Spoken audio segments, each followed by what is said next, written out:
The following video is one in a series on spiritual resilience training, a non-religious view of personal values and their dynamics with others. The contents reflect a variety of principles and practices of systems theory and relational counseling for team building and family resilience. Although the series is intended to support Army Corps values, each video also encourages the viewer to reflect on their current prominent values in specific situations and to consider what values may be more appropriate to means and results that are honorable and helpful with others. Chaplain Dillard initiates creating and posting these videos. Their contents and YouTube's linked videos do not necessarily reflect specific beliefs, practices, requirements, or endorsements of the Department of Defense, its subordinate organizations, or other groups with which Chaplain Dillard is affiliated.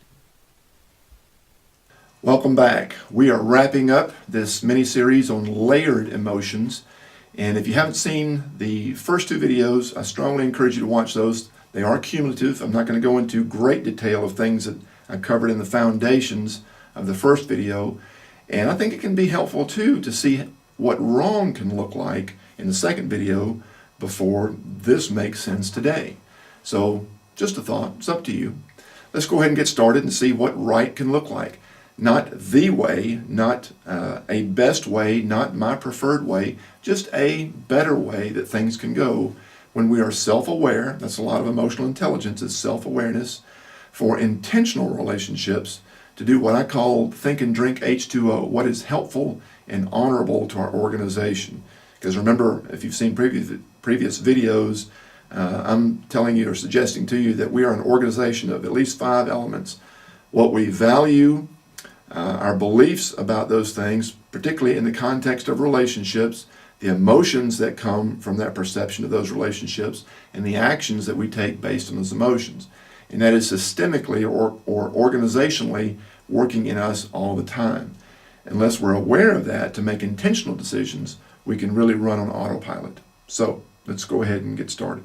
As I just said, without self-awareness of ourself, which is redundant, I suppose, and empathy of how this works in others, we tend to risk running on autopilot.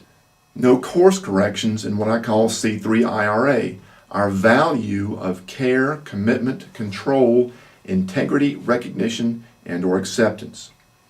All right, that's a very quick review of where we've been, but you really should watch, in my opinion, the details of the first 2 videos. We're going to take the same scenario that we looked at last time and the way it could go wrong, and use that scenario to suggest how it could go right when we are more self-aware and more intentional to think and drink H2O, what is honorable and helpful to our organization. Again, let's say that historically I have effectively used emotions for my protection. I have alternated expressions of glad and sad, that's that superficial first layer of emotion that you see, to elicit positive second-order effects from others. Let's also say that I did this unconsciously for that third-order effect of my peace. That's what I'm really trying to accomplish, even though it's unconscious to me. Usually I did this to avoid the anxiety of more time with a challenger, which in my experience has been their criticism, which leads to my self-criticism, which leads to me questioning my responsibility or level thereof, and more anxiety. So that's a brief catching you up of the scenario from last week. Look at how that went badly last week and give you some specifics. Now we're going to do a little course correction in how things could go differently when we're more self-aware and more intentional. Deep down, I know now that I was really trying to accomplish more care, either by others or by myself. I've come to this realization through some self-reflection. And in this case, I know that my bottom line emotion was probably fear of not receiving acceptance. This is a hard thing for me to accept or realize because it paints me as a very vulnerable and weak person. And that could be true for many different reasons of how I was treated for many, many years, how I responded to that, other circumstances in my life. But unless we have an accurate understanding of the problem, we cannot come to an effective approach to a solution. So we really have to be honest about the problem, even if it's difficult to hear. And no man likes to say, or a woman, that they are afraid of being rejected. But that's a common scenario, which is why I've painted this scenario for you. Now, how could this go much better? Let's say that I wake up anxious still, like the last time, and I don't know why, but I tell somebody that I trust about it. Remember last time I kept it myself. Here's the first change. I begin to process my emotion, and it could be as simple as telling my spouse or one of my older kids, somebody that's old enough to have a conversation like this, I'm feeling anxious this morning, and I can't quite put my finger on it, but it bothers me. Or making a call to somebody, talking to somebody on the Bluetooth as you drive into work. But I'm beginning to take ownership and to seek interdependence with other people, even if it's on just a very short level. It's a start. Secondly, rather than numbing my anxiety, I let the other person broach the question of ripple effects within me. A good friend will ask about that. A good and wise friend, a discerning friend. They'll say, well, what will happen if you continue to be anxious? Or what types of things might occur today that could be bothering you or happened yesterday that really remain unsettled? They'll ask about that ripple effect. A lot of people won't ask about it because it stirs the pot and makes us more anxious. A lot of friends who are well-meaning will say, it's going to be okay, you're a smart person, you're a strong person, you can get through this, because they just want us not to feel anxious. But again, it doesn't help get to the bottom of the problem. Choosing a friend who's both good to you and strong enough to broach those difficult questions is a good second step. Thirdly, when I'm greeted at work or wherever you are, wherever I would be, I answer that I'm trying to work through some things. Now, that's a general statement. It's not complaining, it's not dishonest, it's not superficial, but it is general enough that the following could happen. With people I trust, I go into a little more detail about struggling with anxiety. Now, others might say, really, what's going on? If there's not a significant level of trust there, you don't have to say anything to me. You say, well, it's just, I'm not even sure how to describe it, but I appreciate you thinking about me. And if I can put my finger on it later, maybe I can come back and we can talk about it once I figure it out. But with somebody else that you do trust, somebody with whom you are closer, you can go into more detail, but you've got to give them an opening. You've got to say that you're trying to work through something and it bothers you.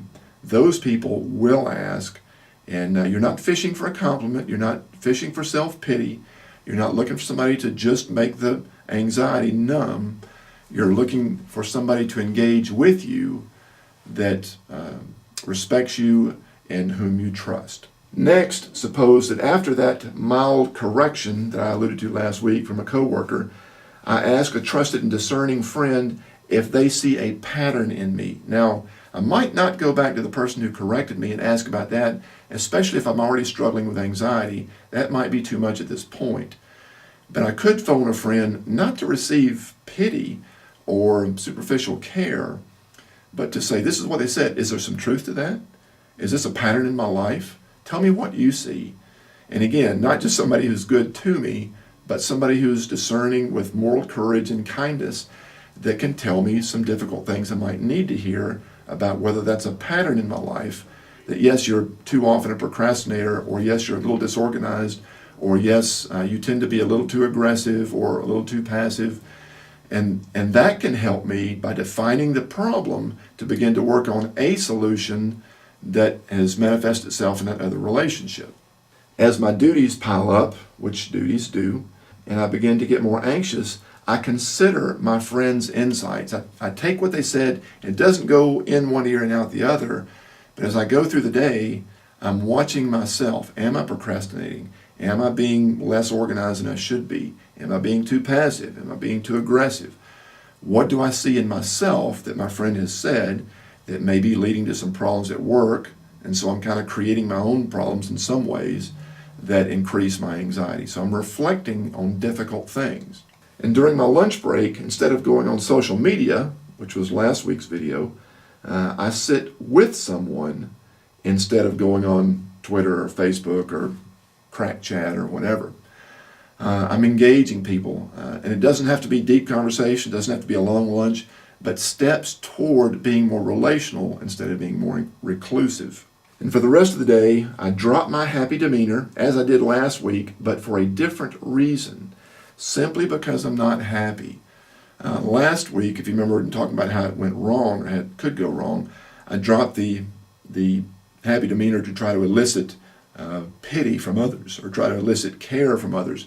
Here, I'm just trying to be genuine, not trying to create a second order effect from somebody else, just trying to be real. And everybody else goes about their business, and I finish the day feeling a little less anxious. Maybe not much, but a little less, because I know that I've got a few people that I have talked to during the day who have genuinely proved their care for me, legitimate care, not pity, not superficial trying to make the anxiety go away. And I'm taking responsibility to try to move toward some realistic solutions. I've not just run a marathon in a day. I've not even sprinted a 3-miler, but I've begun to move in a good direction, and I know that, and I've got measurable proof of that, and so I feel a little less anxious. On the scale of anxiety, if I was a 9 out of 10 of severe anxiety, maybe now I'm an 8.2. That's still a move in a good direction. And lastly, I'm still torn, but now I'm torn between being the more engaging me, the new engaging me, or going back to self-protection for an appearance of care. Before, if you remember, I was at a fork of looking, okay, do I have a pity party, or do I self-medicate in a superficial comedy? Now it's a conscious choice. That was kind of unconscious and reactive.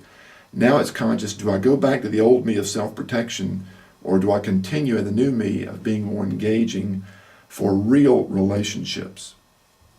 Now, what I've painted to you is realistic, but it's not easy. It's a move away from a lifetime of problematic unconscious behaviors and perceptions into a daily reflection on self-awareness and intentional relationships with others for what is truly honorable and helpful to our organization. Hope you found that helpful. You may want to watch these videos again. I've done several on emotional intelligence. They're all related, but they're all different. Next week we will start a completely different series, and I hope you'll tune in then. At the release date of this video, I am stationed with Research, Development, and Engineering Command, RDECOM, at Aberdeen Proving Ground, Maryland. Because the majority of our personnel are in this area, I spend most of my time here. I do, however, travel to our distant units based on command priorities and budget.